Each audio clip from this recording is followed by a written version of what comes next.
Welcome to the What's Up Solar Podcast with your host, me, Emmett Muckles. Today, my guest is Rebekah Carpenter, whose solar journey began with a leap of faith, traveling to Mali, West Africa, to help install an off-grid system. That is, if she learned the solar PV trade. 20 years later, solar isn't just her work, it's part of who she is. She's weathered the industry shifts, from subsidies to tech changes to rising utility prices.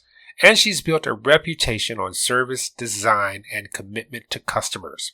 We're diving into her story, her lesson, and how she's providing power to lives with purpose.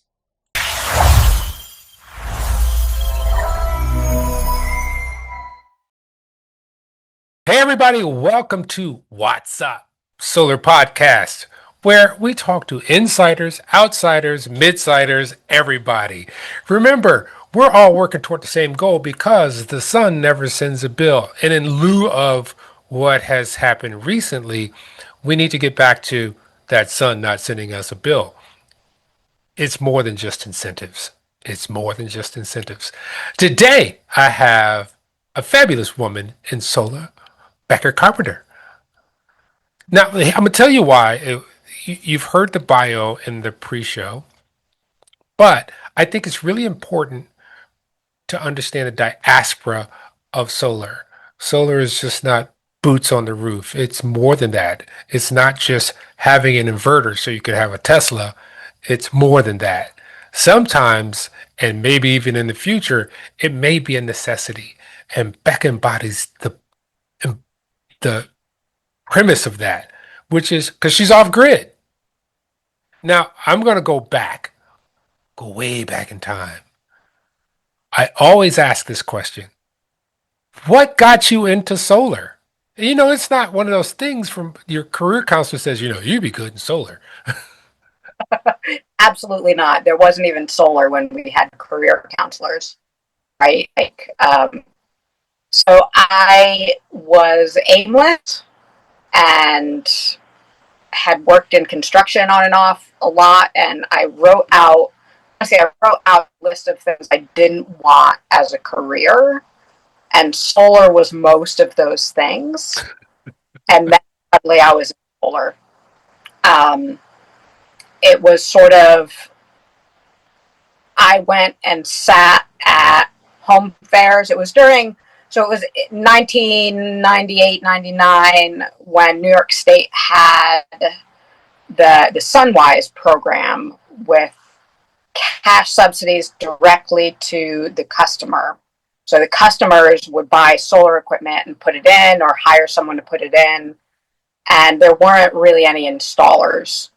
And my dad is a builder, and he was selling solar panels to people and needed someone to tell them how to use them. So I learned the trade. I sat at home fair, sat at our farmers market, sat at the Green Building Alliance, and read a little bit more than other people knew so that I could start answering questions for them. And that turned into learning a trade to go overseas and do an off-grid job. And when I got back, NYSERDA, the New York State Energy Research Development Authority, had just come online with their first round of subsidies. Trained us in New York, got a program rolling, and here I am, unable to quit 25 years. So you got into the program before there was net metering or anything like that. So were primarily the installs that you were doing back in 99 and before 2005, 2008 were off-grid? No. So in New York, we had just started net metering in 2000, 2001. We were allowed to net meter 2,500 watts of power.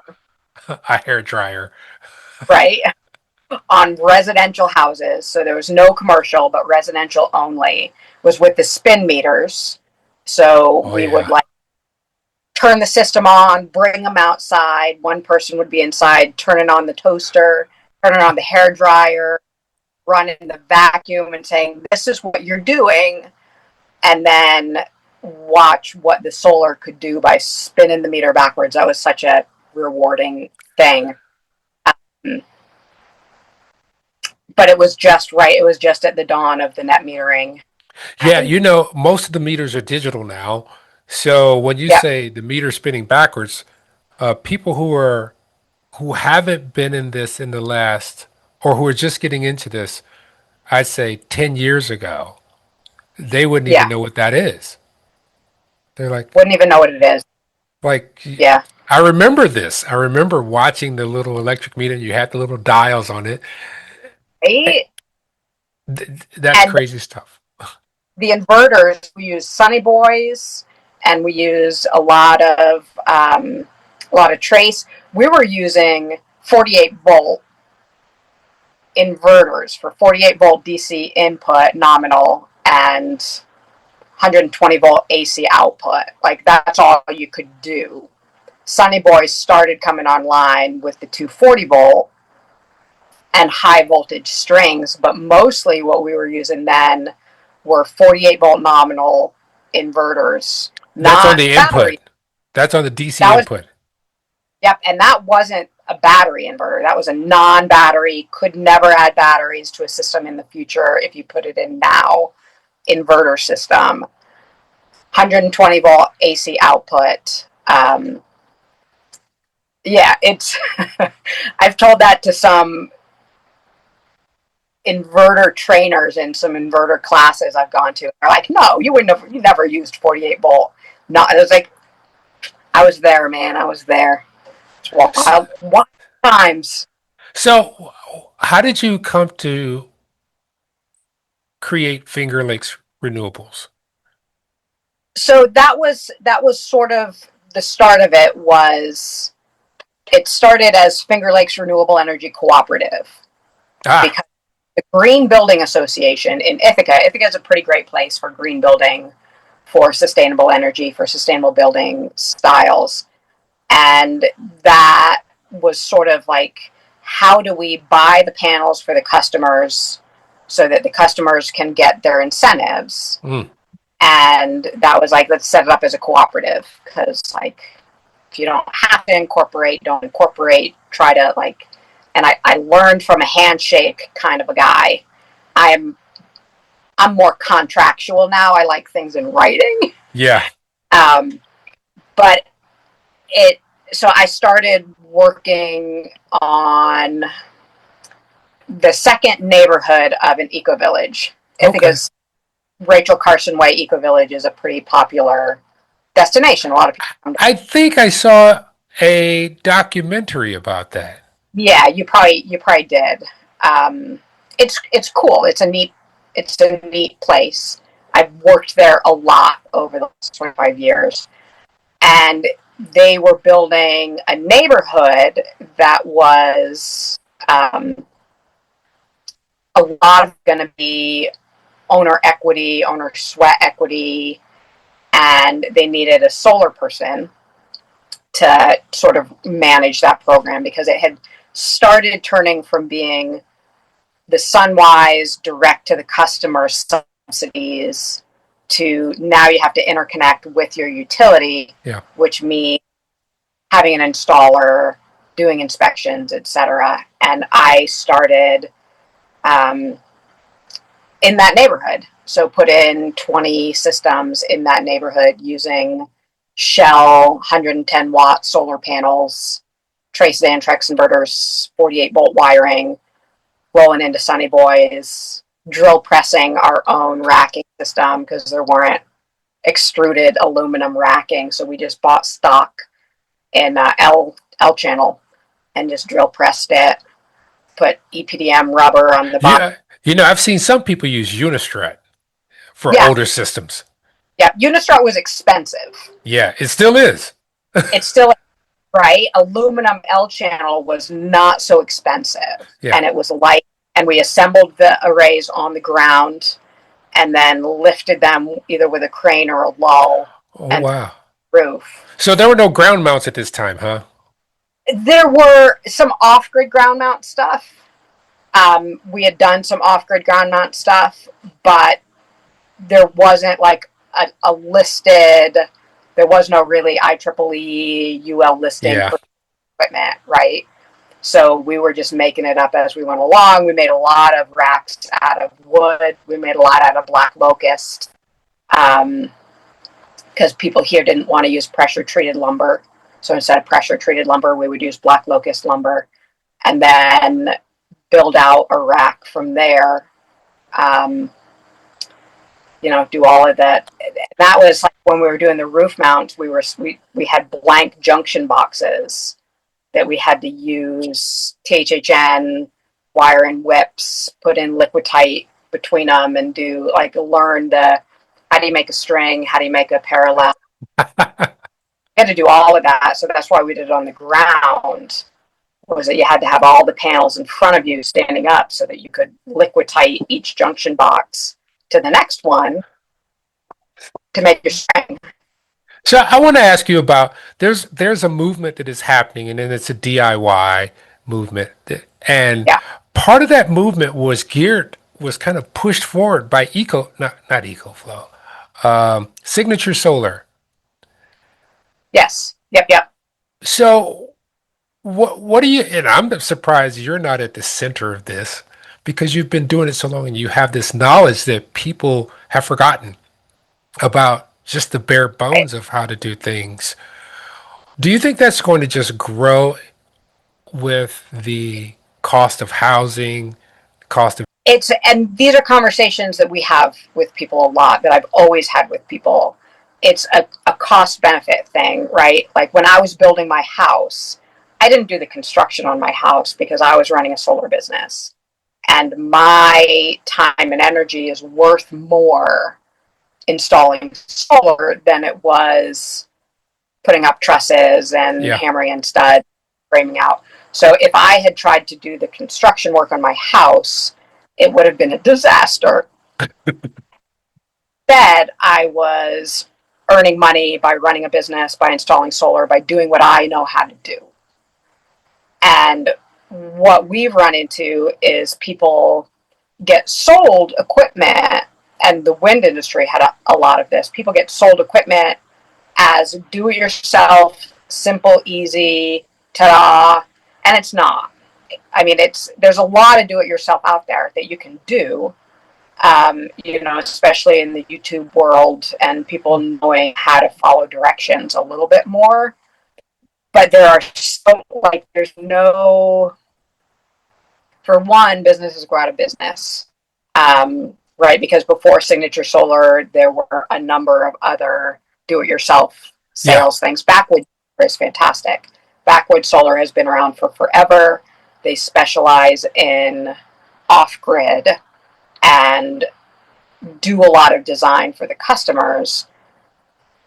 But then you have a customer whose system fails, and sometimes we as installers have to go in and try to troubleshoot the system. And by the time they have to pay us to troubleshoot a system that maybe is broken or not installed right or broke something of theirs, they're spending a lot more money, Ah, that makes sense. right? To have an unfunctional, if you'd done it this way, it would have been. And we have a lot of conversations. Like our sales process is an educational process, As it and should. right, as it should be. Because back when we started, it was an uneducation process because people had these ideas about the Carter era programs that put up systems that didn't work, right? Like when the solar thermal stuffs first started coming online, and no one actually hooked it up. There were lots of credits. No one was hooking because you just got the tax credit, and there were all of these hot water Oh systems, yeah, that's right. right? Never been plumbed in. There were, yeah, I just got wind of this really about a year ago that there were PV systems that were installed, but they were never activated. Right. And the same thing is for solar thermal too. It has a good look. Like if an It inspector drives by, they go, okay, they have it. looks good. And the inspectors didn't know what they were doing either. Like a plumbing inspector is going to come and inspect a solar thermal system. The same with the solar electric. Like for a long time, our inspectors didn't know how to inspect it. They're like, well, I mean, for one, it's 48 volt. It doesn't even get covered by the NEC. Yeah. So we don't have anything to say about it. So a lot of what we did early on was educate about what was possible, what wasn't possible, and telling a lot of people, like, you can do a battery backup system. We're allowed to net meter with a battery backup now, because that was an early onset thing. But if you don't do a battery now, you'll have to change everything that you want to do. Yeah. But a battery now is way more expensive than just making your own power. And our education was about, like, try to use as little electric, as many gas appliances, and then make your electricity. And now it's like, switch everything to electric, throw up twice as much solar, because the economy of scale is so good on solar. Yeah, because the prices that you were probably installing at were probably $9-10 a watt back then. Absolutely. And the incentive, the subsidies were $4 and $5 for Energy Star homes. So but we could only do 2,500 watt systems. Yeah. So that capped out. So it was this, like, how are we gonna? So now the systems we're putting in, like New York State still has a subsidy program that often we just don't get, because it's more paperwork than it's worth. Because it's dropped, because it's trying to build a sustainable marketplace. That's what New York has done. Yeah. Tax credits have been really helpful.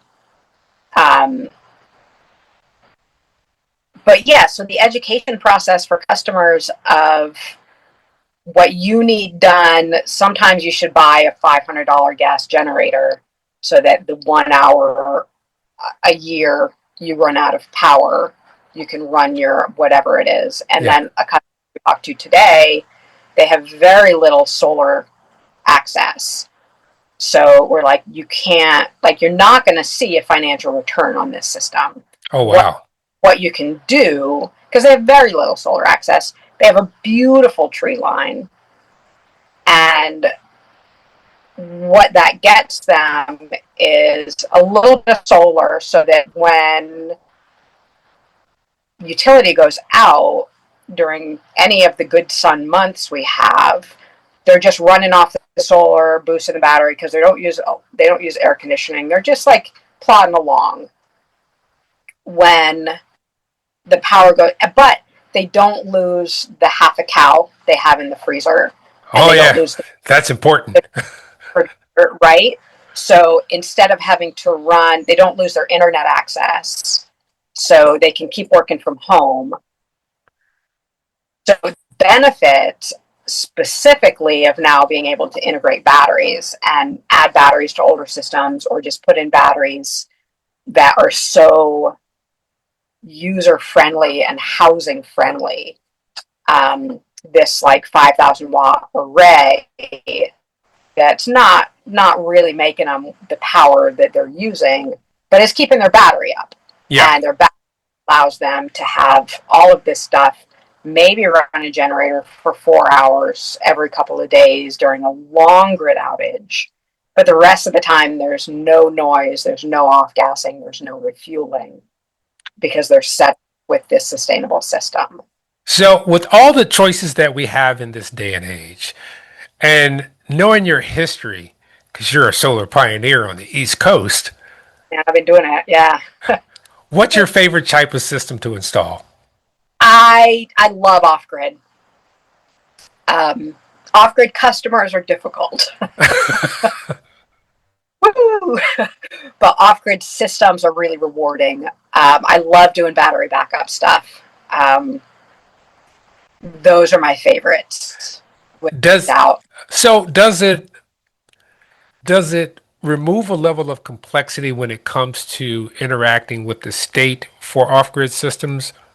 Yes. I was wondering. Yeah, that's definitely part of it. We still do inspections, and not having to deal with utility is huge, right? Because a lot of the times we have issues with installs. It might be our inverter, it might be the utility.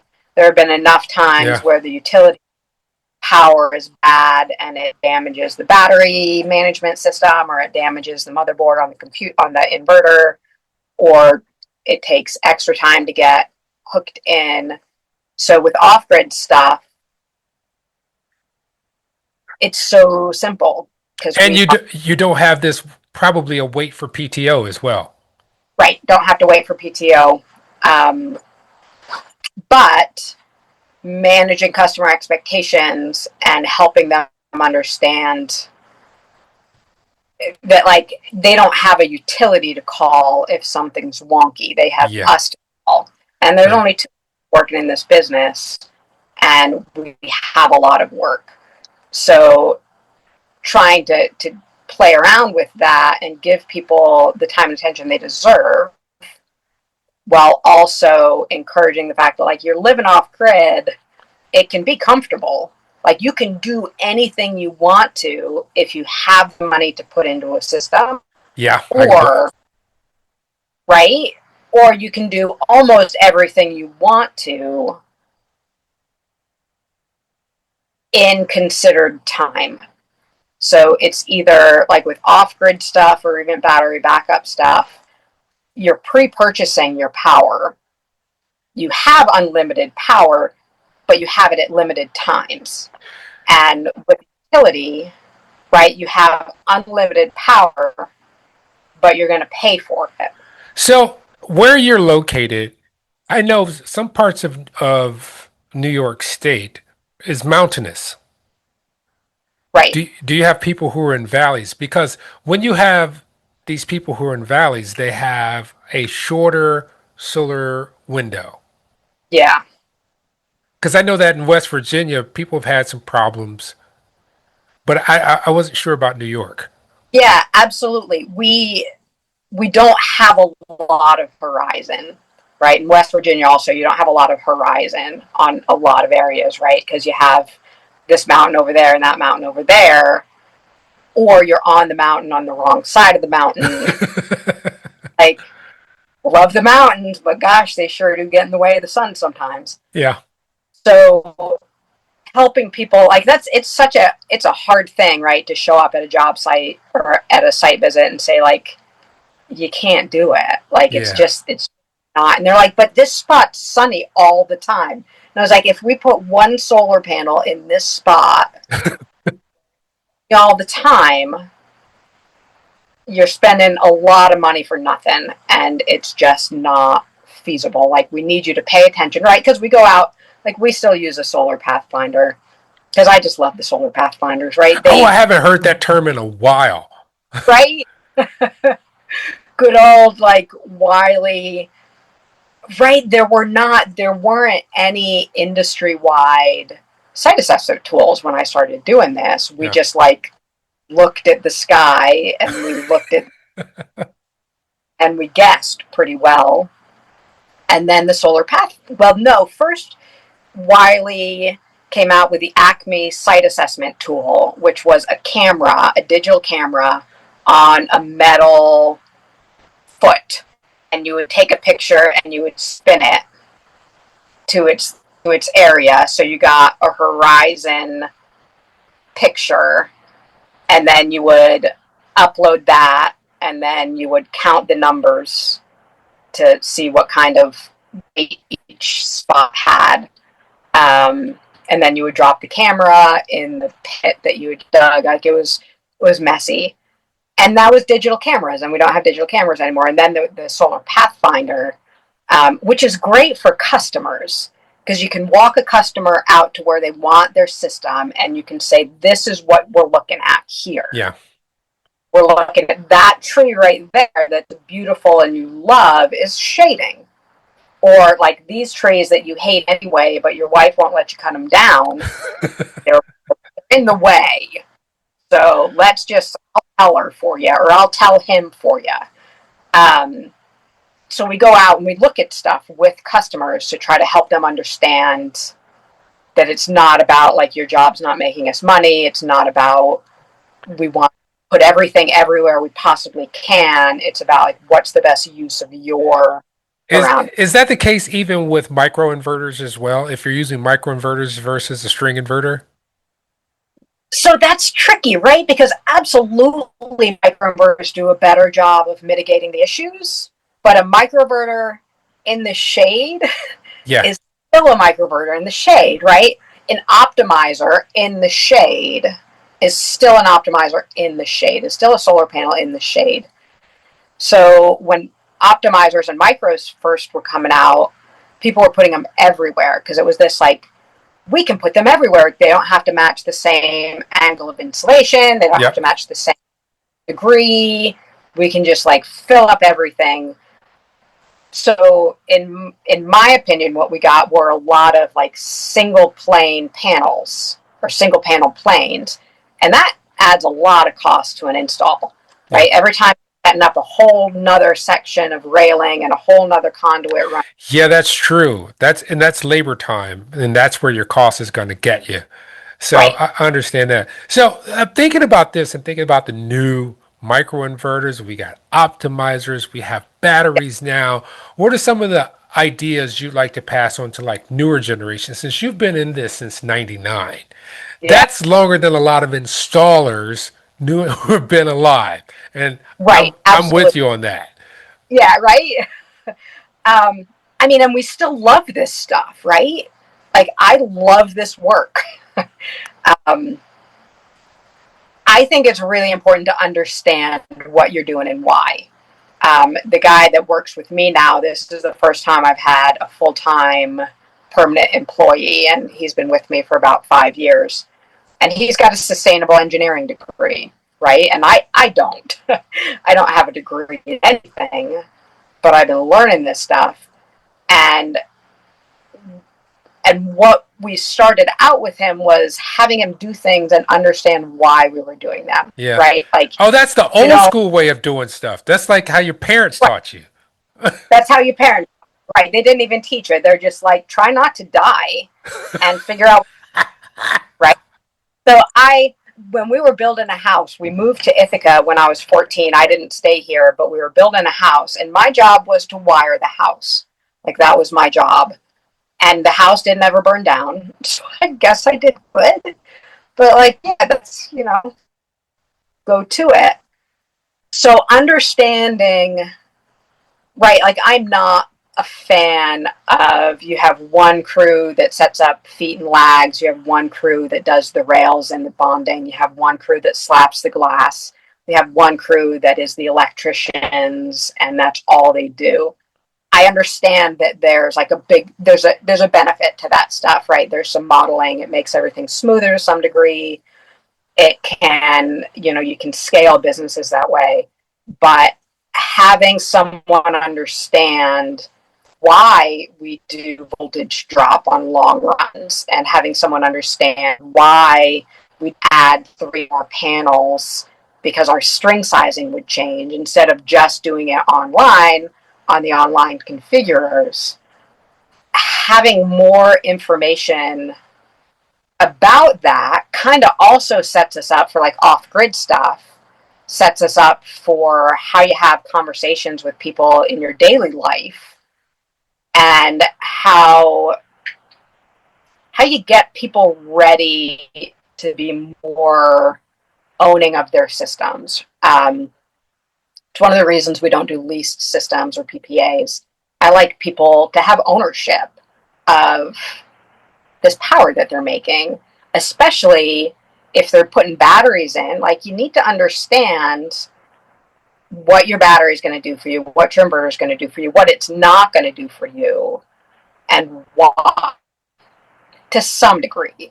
One of the reasons for that,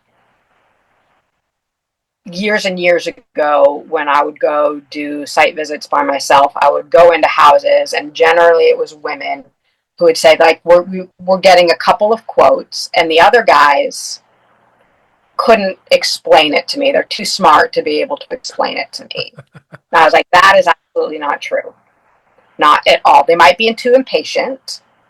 They might just not have that communication set. Yeah. And if you're not interested, we're not going to make you right? If you don't want to know, you don't have to know. But if you want to know, I will explain it in a way that we get it. And like, granted, as a small business, I took a lot of time and I like lost a lot of money. But 25 years later, I'm still running a cash positive business. So something's going right with it, right? So were you familiar with Amy Bodette Yes. at the Alt A East little bit. store? That was my Yeah. buddy. Yeah. Because both are on the East Coast, and she was really into it. There were very few women in solar, Yeah. uh, and most of the ones I did see were on the East Coast versus the West Coast. Yeah. Um, Rugged. yeah. It, But the reason yeah. I brought up Amy Bodette because they used to have the Alt E conference, Yeah. and so you've attended some workshops and trainings and conferences. How has that impacted you throughout your career? So the first conference I went to was I mean, aside from like the trainings that NYSERDA was doing locally, was in California in Hopland at the Real Goods campus, Yeah. right? And that's all that we had as design tools. We had the Real Goods catalog, and we would find things in there, and then we didn't really have online to look, but we would call around and see if anyone had it cheaper than Real Goods did. And pricey, like wonderful store, but like they were a retail marketplace.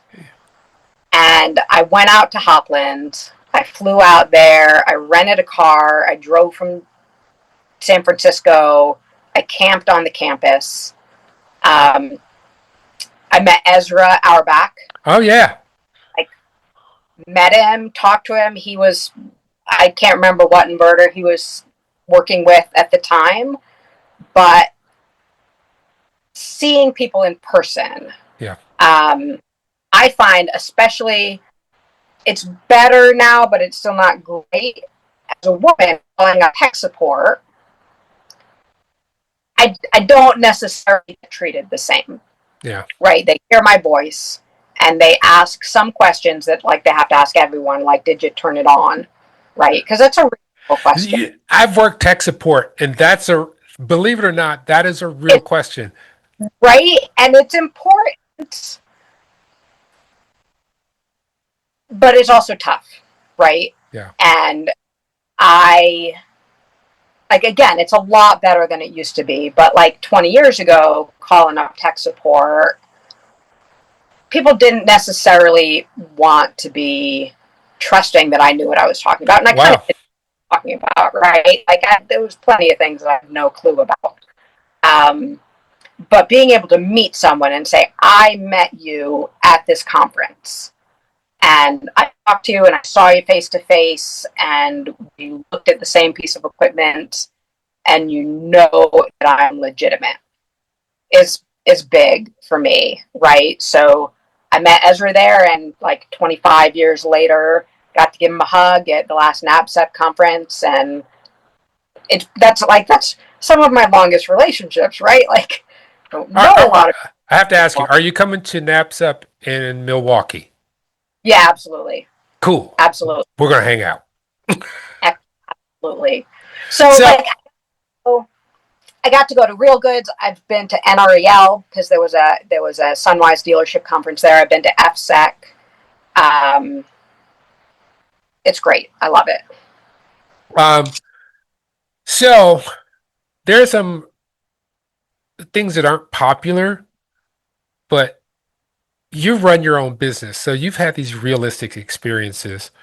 Um, what would you Right. encourage people to embrace about that?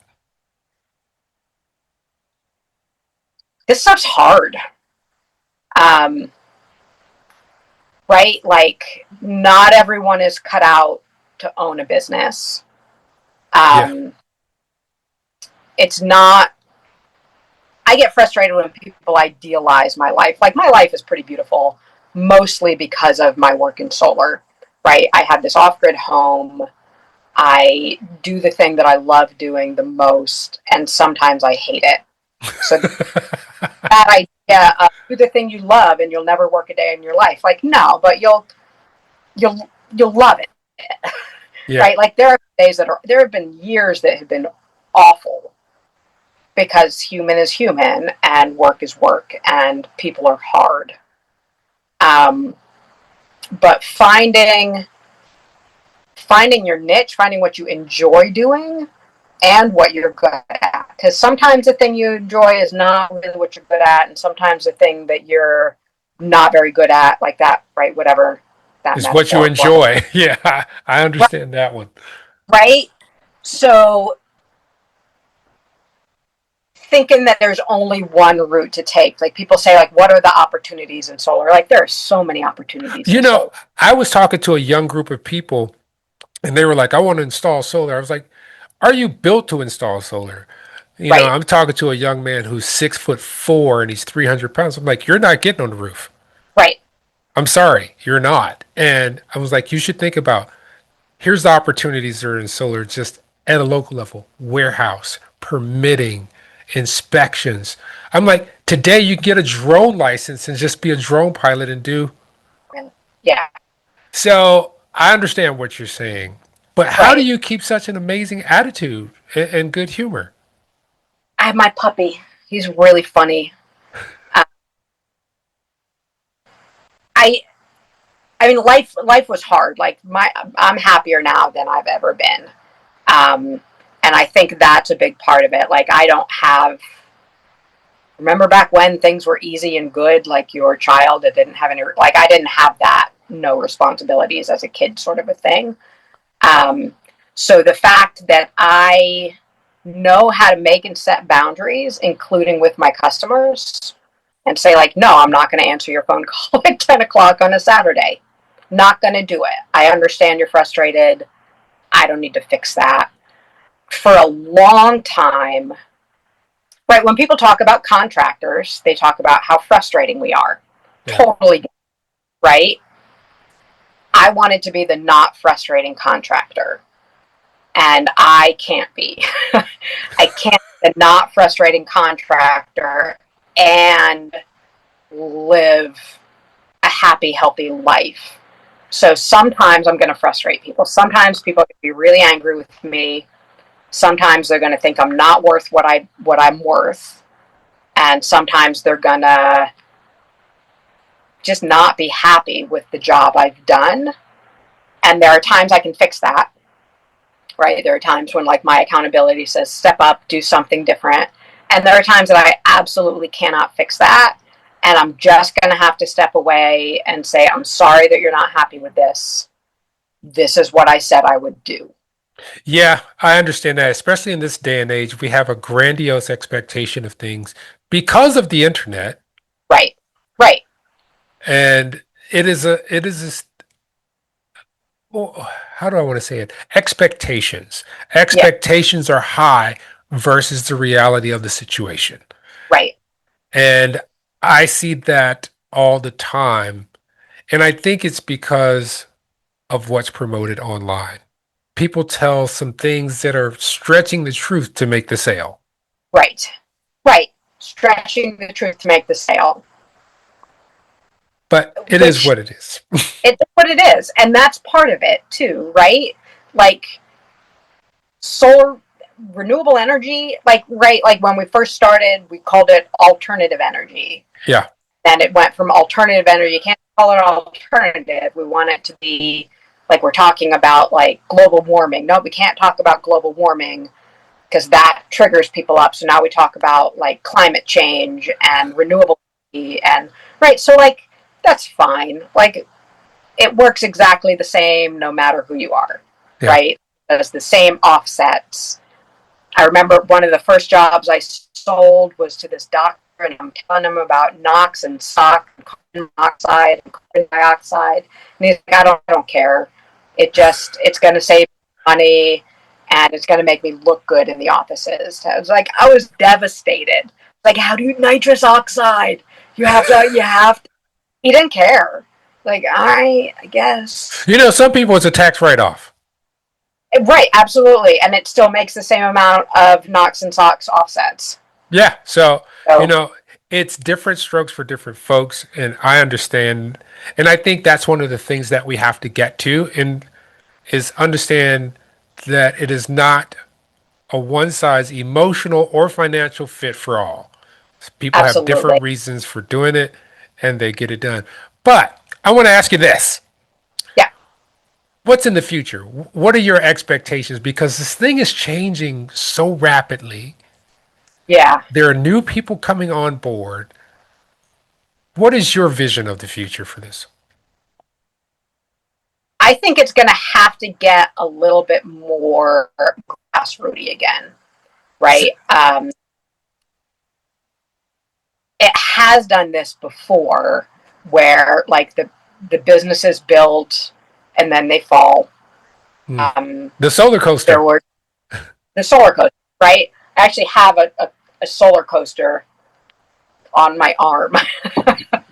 um, and I believe, like, when I'm not scared that I'm going to have to go find a job, when I'm not Oh, scared that this is the only thing I've known how to do and I love it, when I'm not scared of those things, I believe that this is just part of the natural order of biology, right? Like, biological organisms and processes have waxes and wanes.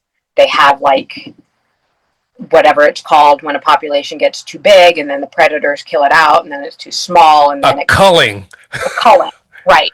This is one of those cullings. And it's Because a lot of people have gone down. a lot of people have got, and it's going to hurt a lot of people. And in the renewable industry, I mean, it's hurting a lot of people a lot more in other areas than just in businesses, right? So that's something I keep pretty close. Is that, like, I'm going to be fine, and a lot of people aren't. That has nothing to do with renewable energy, like the civil liberties versus the financial liberties that Yeah, are being because it's a big financial thing now. I mean, there are financial institutions that were dedicated just to this right, industry, right, and that goes and away.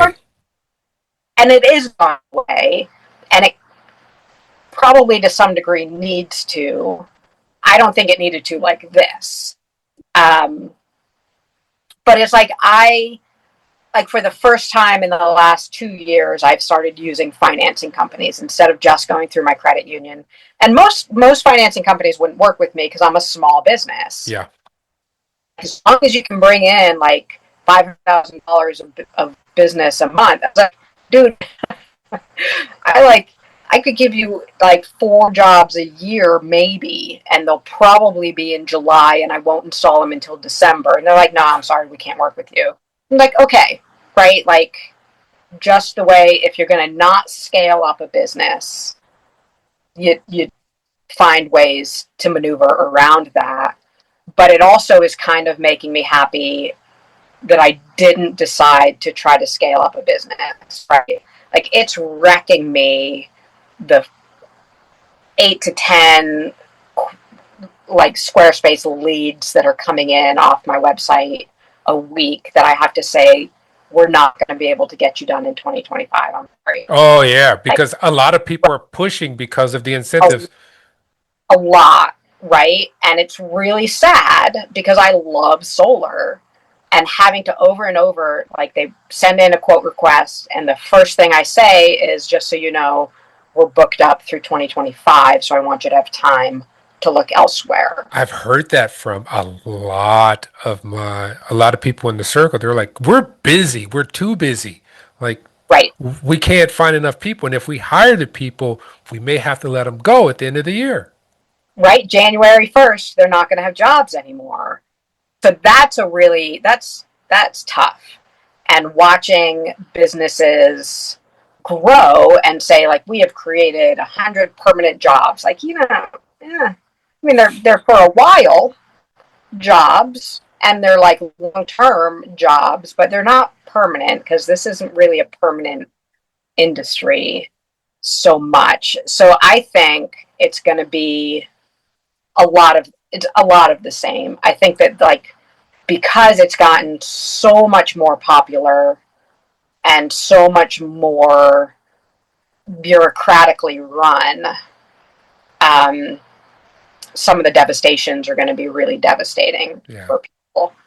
But I think that at the base of it, like, we are going to keep putting in off-grid systems for people because more and more people are moving out of cities into places that they can live and go outside.